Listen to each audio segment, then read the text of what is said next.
সাইয়ারা নিয়ে আর বেশি কি বলবো। যাই হোক, ব্লগটা কিন্তু তোমরা জানো অনেক দিনেরই, কারণ মুভিটা আমি অনেক দিন আগেই দেখে এসেছি। আর এই মুভিটা দেখে আসার পর থেকেই আমি এতটাই পরিমাণে অসুস্থ ছিলাম, আমার ভয়েস চেঞ্জ হয়ে গেছিলো, এত পরিমাণে গলা বসে গেছিলো, 4-5 দিন ধরে জ্বর হয়ে গেছিলো। তো সেই কারণে আমি আর ব্লগটা এডিট করতে পারিনি।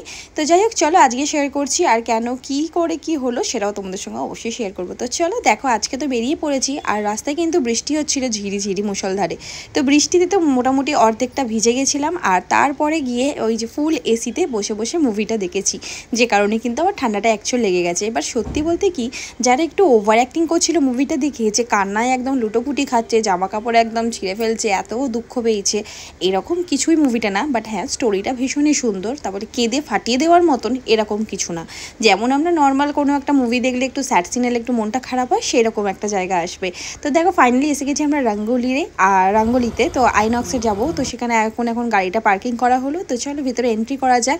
আর নাইট মুভি দেখতে আসলে এখানটা এতটা পরিমাণে শুনশান থাকে যে তোমাদের কি বলবো। তো চলো, এখন তো টিকিট করার পালা। আর এখন আমরা এসে গেছি, দেখতেই পাচ্ছ সামনে আইনক্স। তো চতুর্দিকটাই ফাঁকা ফাঁকা লাগছিলো, ভাবলাম মনে হয় কি আমরাই দেখতে আসছি নাকি, তারপর দেখলাম না, অনেক কেউই আছে। তো এখানে এখন টিকিট কাউন্টারে টিকিট কাটা হচ্ছে, আর এখানে সিট সিলেক্ট করা হচ্ছে কোনখানটা বসা হবে। তো তারপরে কিন্তু আমরা এখানে চলো ভিতরে এন্ট্রি করা যাক। আর আমরা এখান দিয়ে ফার্স্টে পপকর্ন নিয়ে নেবো, কারণ আমরা ডিনার কিছু করে আসিনি। আমরা এখানে পপকর্ন, তারপর তোমার ওই চিজ বল টাইপের ওইগুলো সব খেয়েছিলাম। তো যাই হোক, এখানে ধূমকেতুর একটু দেখে ফেললাম, ধূমকেতু তো অবশ্যই দেখতে যাব। তো এখানে আমি বসেছিলাম, তো বরকে বললাম একটু ভিডিও করে দাও, একটু ভিডিও ভালো করে দেয় না। যাই হোক, একটু করে দিয়েছে। এখানে আমাদের পপকর্ন নেওয়া হয়ে গেছে, এখন ভিতরে এন্ট্রি করছি। তো চলো ভিতরে যাওয়া যাক। এখন খেতে খেতে সাইয়ারা দেখা হবে, কারণ সাইয়ারা মুভিটা সবার মুখে শোনা হচ্ছে ভীষণ ভালো, বিশেষ করে যারা এই ওভার অ্যাক্টিং করছে, একদম কেঁদে ভাসিয়ে দিচ্ছে হল, তো তাদেরকে দেখেই তো আমি তো আমার সামনে আপাতত কাউকে ওরকমভাবে কাঁদতে দেখলাম না। তবে হ্যাঁ, ছোটো ছোটো দুটো বাচ্চা এসেছিলো, যার মায়েরা মানে কোলে করে নিয়ে এসেছিলো, তারা বটে কেঁদেছে, আমরা তো ভাই কাঁদিনি। তবে হ্যাঁ, মন খারাপের জায়গা অবশ্যই এসেছিলো, সেখানে মনটা একটু খারাপ লাগছিল, আর কিছু না। তো যাই হোক, মুভিটা কিন্তু ভীষণই সুন্দর। এখানে লাস্ট একটুখানি সিন তোমাদের সামনে দেখাচ্ছি, মানে যেই সিনটা একটু ভাইরাল, আর এখানে কিন্তু মেল হয়ে গেল।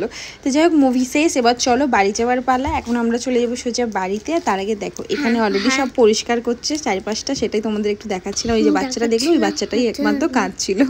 কি তুমি কোথায় গেছিলে সিনেমা দেখতে? তুই তো মিমার বাড়ি ছিলিস, মিমার সাথে ঘুমাচ্ছিলিস। তাহলে আমি মিমার খাটে যাব, আমিও যাবো। আমি আচ্ছা, তোকে দেখতে নিয়ে যাবে বলেছে তো পাপা, কালকে দেখতে নিয়ে যাবে তো নরসিংহ, দেখবি তো? ঠিক আছে, তো চলো আজকে এখানের মতো সবাইকে টাটা, গুড নাইট। হ্যাঁ, খেয়ে নাও। তো আবার আসছি নেক্সট কোনো মিনি ব্লগে। তো দেখতেই পেলে ওম কিন্তু জানেই না যে আমরা মুভি দেখতে গেছিলাম, কারণ ও ছিল আমার মায়ের বাড়িতে। আর এখন যেহেতু ভয়েসটা দিচ্ছি, ও ওই জন্য চলে এসছে দৌড়ে, যে আমি কিসের ভয়েস দিচ্ছি একটু দেখি। ও এগুলো মানে বুঝে গেছে যে আমি এরকম ভিডিও এডিট করবো কিছু। আর রাস্তাঘাটে দেখতে পাচ্ছ কতটা বৃষ্টিতে জল জমেছিল, এইসব কারণে কিন্তু সব মিলেমিশে। আবার আজকে শ্যাম্পু করেছিলাম, তার মধ্যে সকালেও বৃষ্টিতে ভেজা হয়ে গেছে, ওমকে মায়ের বাড়ি দিয়ে আসতে গিয়ে, আবার সিনেমা দেখতে হলে যাওয়ার সময়ও ভিজে গেছি। মানে এই সব মিলিয়ে মিশিয়ে আমার টানা 5 দিন জ্বর ছিল, আমি তো উঠতেই পারছিলাম না। যাই হোক, এখন আমি ভালো আছি, আর আজকে থেকে আবার রেগুলার তোমাদের সঙ্গে ভিডিও শেয়ার করবো। টাটা।